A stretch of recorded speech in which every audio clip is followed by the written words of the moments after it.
Well, howdy, partners. Good morning. Hope everybody's doing great today. Oh, there we go. I'm super excited because today, leading us in the Pledge of Allegiance, from Miss Sullivan's class, it's Jameson Nocon. Jameson, giddy up, partner. Good morning, everyone. My name is Jameson. My teacher is Miss Sullivan. I am kindergarten. Please stand and join me for the Pledge of Allegiance. Remove hats and hoods. Please put your right hand over your heart.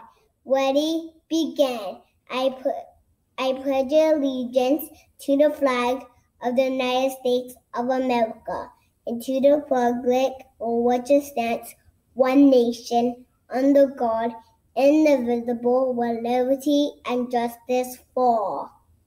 Please be seated. Thank you.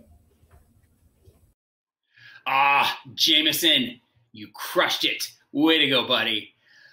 I am so excited because we have been able to read an amazing book this month. And I've gotten to almost every single class when we have been able to read Carmela, Full of Wishes.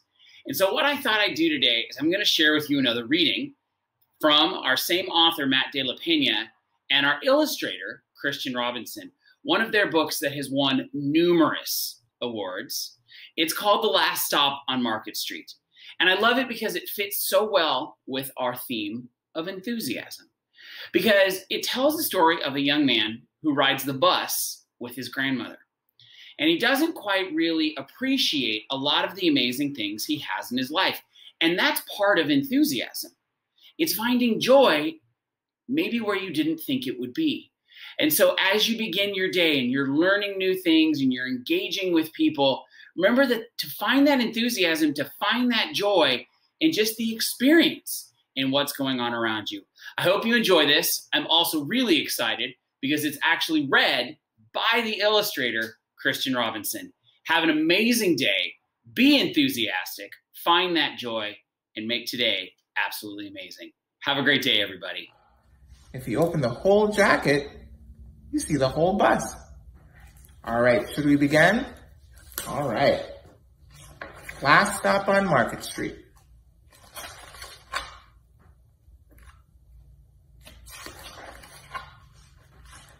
CJ pushed through the church doors, skipped down the steps.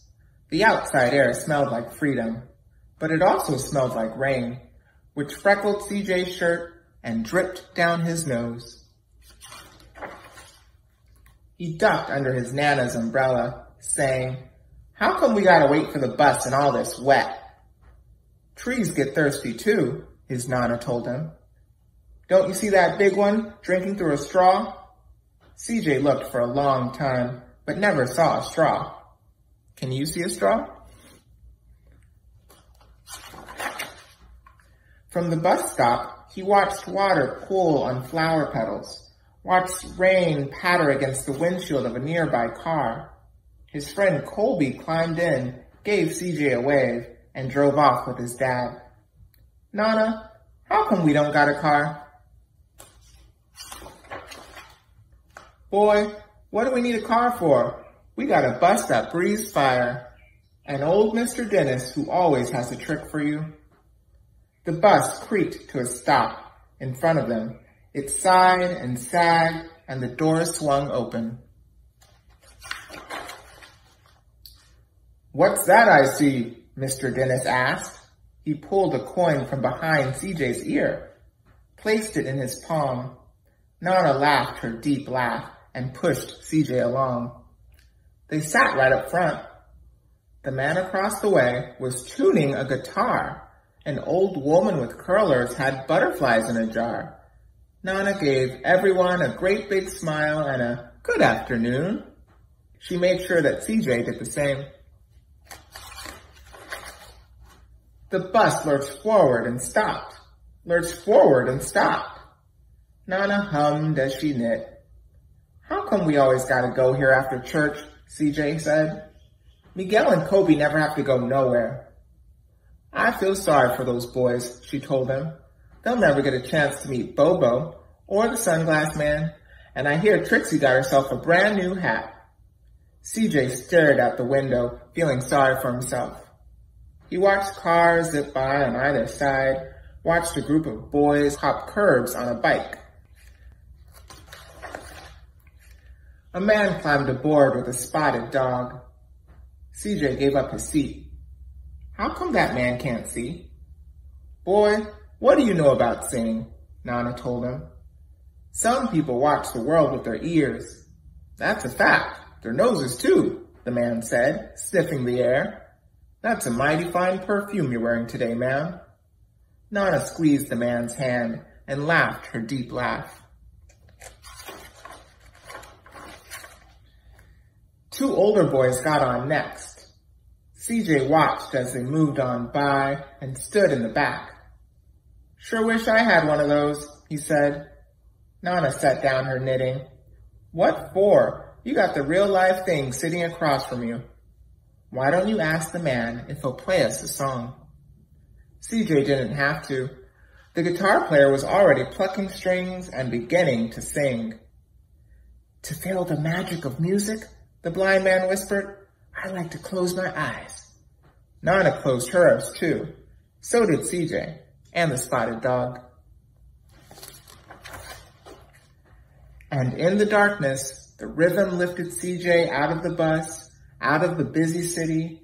He saw sunset colors swirling over crashing waves, saw a family of hawks slicing through the sky, saw the old woman's butterflies dancing free in the light of the moon.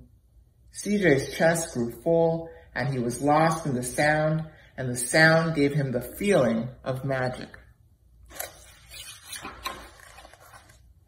The song ended, and CJ opened his eyes. Everyone on the bus clapped, even the boys in the back. Nana glanced at the coin in CJ's palm.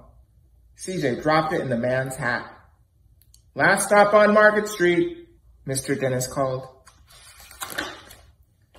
CJ looked around as he stepped off the bus. Crumbling sidewalks and broken down doors, graffiti-tagged windows and boarded-up stores. He reached for his Nana's hand.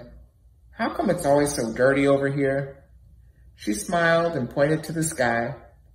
Sometimes when you're surrounded by dirt, CJ, you're a better witness for what's beautiful. CJ saw the perfect rainbow arching over the soup kitchen. He wondered how his Nana always found beautiful where he never even thought to look.